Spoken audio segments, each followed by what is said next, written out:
You're getting pretty close to landslide territory. I know it's only 51%, but you got a 15-point spread between the yays and the nays on this. As a pollster, we typically expect the undecideds to break proportionally the way the rest of the poll goes, right? Not exactly. Typically in tax referendums, the undecided voters, more often than not, will break strongly against the tax increase.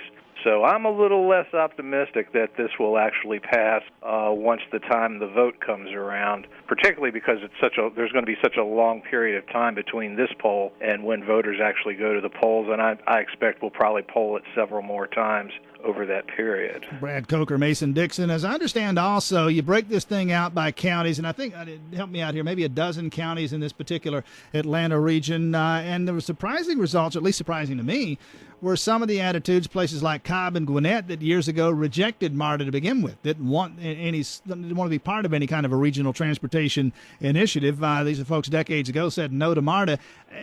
The sense seems to be that there's some changing attitudes in those counties. That's correct. There's still less support for it in the suburban counties than there are in the central Atlanta counties of Fulton, DeKalb, and Clayton. But, the demographics of those counties have changed a lot, and Atlanta has grown quite a bit. It's not the same metropolitan area that it was 20 years ago, and these suburbanites are facing increasing traffic on their commutes, and it's not getting any better. And I think they're starting to come around to realize that something needs to be done. In fact, what the poll showed is there was very, very strong agreement that it's a problem, something needs to be done about it, and it's starting to affect the quality of life as well as the economic future of the region.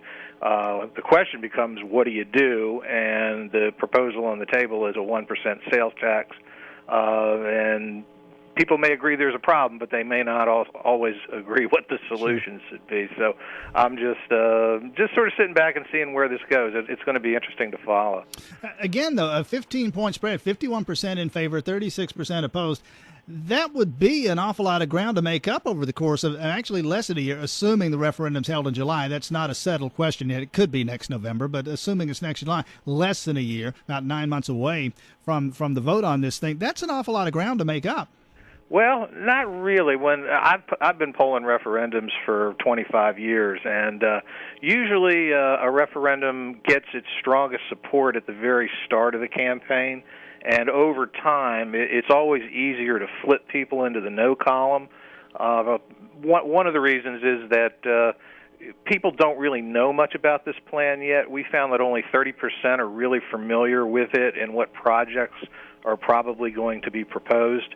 So there's a lot of people out there who sort of like the idea, but they're not quite sure what the details are. And a lot of times once the details become more widely known, then support backs off. I've seen sales tax referendums that start out with 57, 58% support, and at the end of the day, they only get 45. So 51 is not a great number to be staked out this early.